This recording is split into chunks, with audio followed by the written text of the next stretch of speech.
Hello guys, hello fire sign Leo or Sagittarius. Tingnan natin kung anong messages, vibration, gabay energy para sa lahat. Tayo general reading, so tingnan natin kung ano yung message sa'yo ng ating baraha. Okay. Dark Moon. Fire sign Leo or Sagittarius. Ang first message sa'yo is kailangan mo mag-pause and rest. You deserve it. Mayroong fire sign Leo or Sagittarius siguro na masyado silang pagod. Siguro year 2024, masyado silang napagod, especially sa occasion, pwedeng Christmas, New Year, sila yung abala.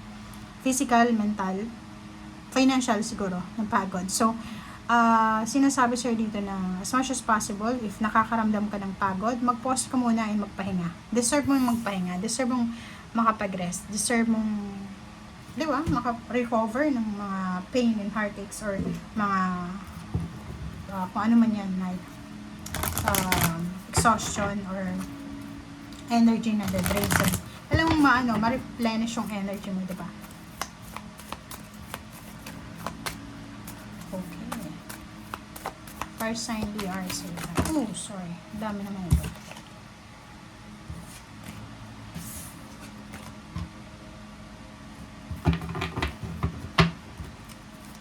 Fire sign DRC.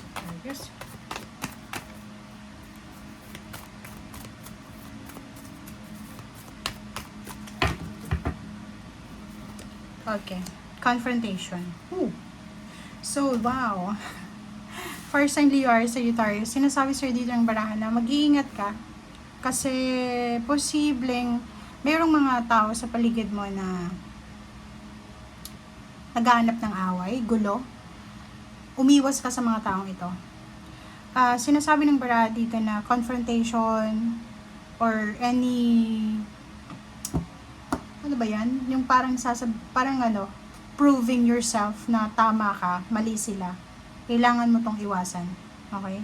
Kung ako sa'yo, hindi ako fire sign, but sa energy ko, if mayroong mga ganong confrontation, ina-avoid ko siya. Okay, sabihin lang ng ibang tao na, hindi siya ayaw ng confrontation kasi, mahina siya. Pero alam mo ba, pag hindi ka yung taong mahilig mag-confront or hindi ka mahilig, depende naman yun sa tao. Pero dito sa'yo, sinasabi na kailangan mo ng pause and rest. Kailangan mo patahimikan yung isip mo. Pagpahingahin yung katawan mo. So, bakit ka makikipag-confront? Or kung may taong magko-confront sa'yo, sabihin mo, no, stop. Parang gano'n. So, mag-walk away ka na lang. So, dito sinasabi, pick your battles wisely. Hindi lahat ng battles natin sa buhay, kailangan nating harapin. Okay? Diba? Hindi naman lahat kailangan nating sabihin na tama tayo. Mas okay nang ma-misunderstood ka na, ito si fire sign, pahinang nilalang pala to.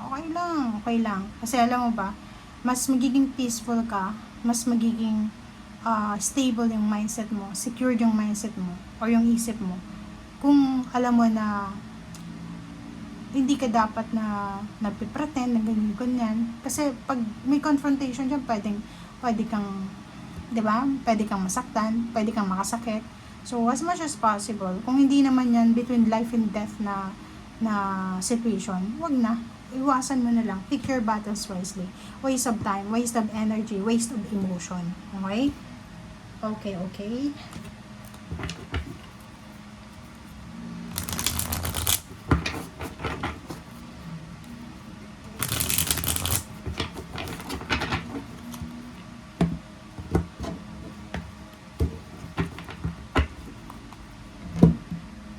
Okay.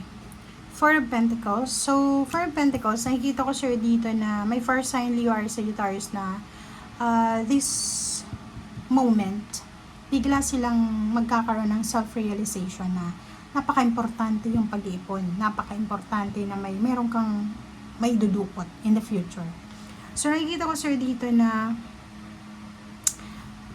isa sa posibleng may isip mo ngayon is yung kailangan mong mag-ipon, kailangan mong magtipid, kailangan makaipon, kailangan mong may secure yung financial mo.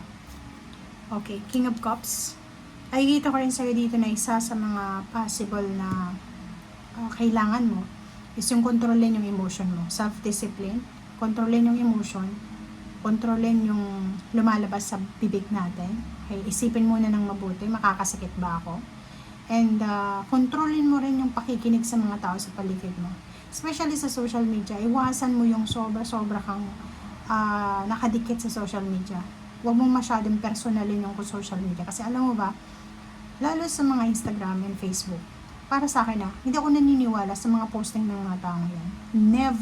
Never talaga. Kasi yung iba dyan, yung pinopost nila, halimbawa, 20 yung pictures nila, isa lang yung picture na maayos, yun lang yung ipopost nila. Bakit hindi nila ipost yung blurred na picture? 'Di ba? Kasi yung social media parang boasting yan eh. Nagbo-boast lang yung mga tao. Ito maganda yung buhay ko, maganda yung relationship ko, marami kaming handa ng Pasko, ng New Year, mapera kami, ganun. But in real life, hindi ganun. So, isipin mo na hindi ka dapat pumapatol sa galaw ng universe ngayon. Or hindi naman sa galaw ng universe yan, galaw ng mga tao yan. Kasi yung universe, usual yung galaw niya eh. Depende lang sa mga tao. Okay, Ace of Pentacles. Wow. Diba? Temperance, late yung temperance mo dito. Self-discipline. Ace of Pentacles, if you're waiting for money, looking for a job, may business ka, tapos medyo natatagalan ka na kung kailan ba to mag-i-improve yung career ko, may progress ba yung ginagawa ko sa ngayon. Dito sinasabi na kailangan mo ng patience, okay? And if searching, looking for a job, for new beginnings, financial new beginnings, sinasabi sir dito na maghintay, be patient, okay? High Priestess, makinig ka sa sinasabi ng intuition. And Six of Cups, nakikita ko yun, nakita ko na to sa few videos mo. Kung okay lang sa'yo, fire sign, lalo na yung mga Leo, Aries, Sagittarius. Pero yung Leo, nakikita ko. If ever may dati kang trabaho, kung ano yung dati mong trabaho, kung ano yung dati mong business, isa yun sa mga possible na pwede mong balikan sa ngayon. Huwag mong ipilit yung gusto mo. Like isa kang teacher, tapos ang trabaho mo dati is assistant ka ng isang abogada. Tapos ang pinipilit mo talaga is magturo ka, teacher, pero hindi ka makapasa-pasa ng board exam. So dito sinasabi ng barahan na kung ano yung available sa ngayon, yun muna yung gawin mo. Huwag mong ipilit. Okay? Everything happens for a reason. Nandito yung magician eh. 'Di ba? And Five of Pentacles, kung may mga financial problems kayo sa ngayon, may mga issues kayo sa finances, sinasabi na lahat ng, like may mga physical health problems kayo, ganun. Sinasabi lahat ng mga nangyayari dito sa mundo ay may dahilan. Okay? Lahat ng mga nangyayari may dahilan, lahat ng mga issues na to na dumarating sa buhay natin may dahilan. So, dito sinasabi na let go, let God, let it flow. Bahala ng Panginoon. Siya yung may gawa sa atin, di ba? Siya yung may gawa. Siya yung hari ng lahat. So, bakit tayo magkokontrol ng buhay natin eh? Di ba? Parang ano lang tayo dito eh, bisita, di ba? So, kailangan lang nating matuto sa kung ano yung mga kailangan nating matuto dito sa mundo. Ba't wala tayong karapatan dito na mag-demand sa Panginoon kung ano yung gusto natin. Okay? Thank you guys. Bye!